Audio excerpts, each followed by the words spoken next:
Tonight, we talk to Jared Diamond, professor of geography at the University of California, Los Angeles. He's the author of the best-selling books Collapse, How Societies Choose to Fail or Succeed, and Guns, Germs, and Steel, The Fates of Human Societies, which won the Pulitzer Prize. Professor Diamond, as far as you can tell, what are the consequences of $120 a barrel oil?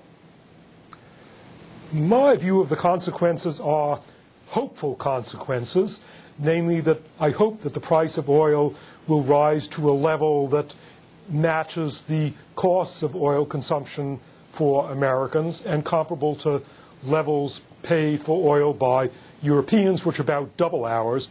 Well, it's interesting you should say that, because economists have long observed that when the price of a commodity spikes, people often use less or learn to do with less, and that doesn't seem to be happening in a widespread way in the United States.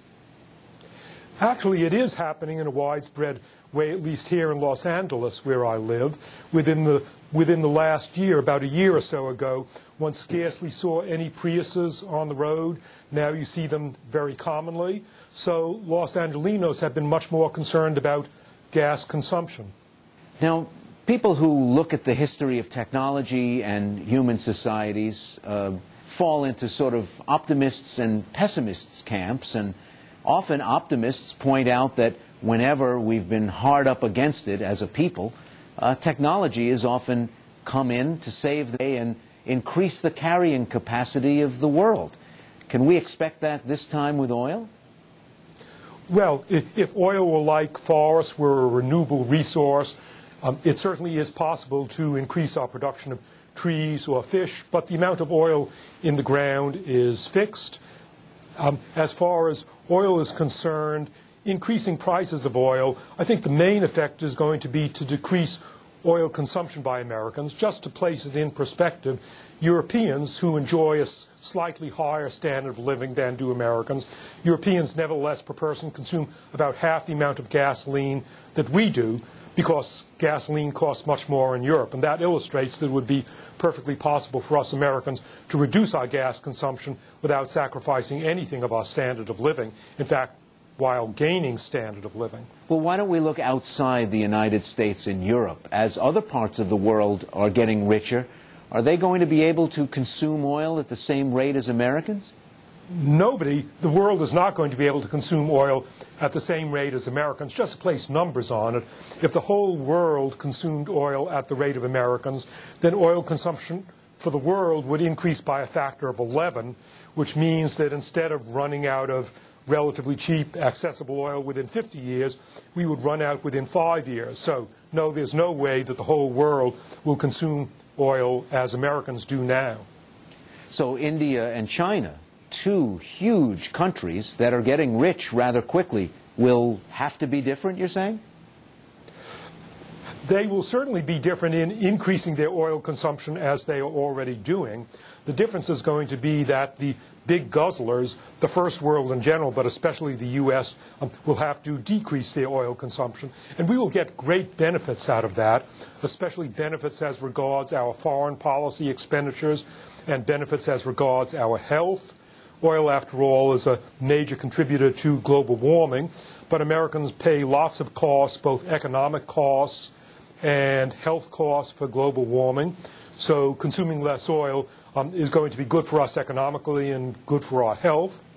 In your book, Collapse, you look at the way some societies over history have consumed themselves right out of existence. But often, in the examples you use, they are smaller and sometimes remote or isolated societies. Is there something different about oil because it is produced and shipped and used globally and is a near ubiquitous commodity?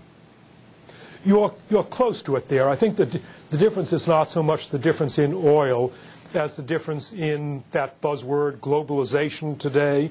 In the past, when societies collapsed because of overusing resources, most commonly overusing water or wood or topsoil, societies collapsed in isolation. So, for example, here within the territory of the United States, the Anasazi Society of the U.S. Southwest collapsed about 800 years ago, as did the Mississippian Mound Builder Society, near St. Louis about 700 years ago, but that didn't have any effect on people in Europe or Africa. Today, because of globalization, if there are collapses, they're going to be worldwide collapses, and we've already seen it, that when remote, seemingly poor countries in the world, such as Somalia and Haiti and Iraq and Afghanistan, get into trouble, that drags in the rest of the world.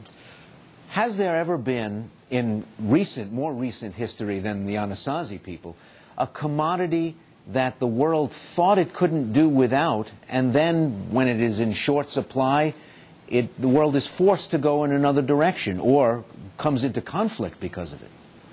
Well, there certainly are commodities that the world has come into conflict over.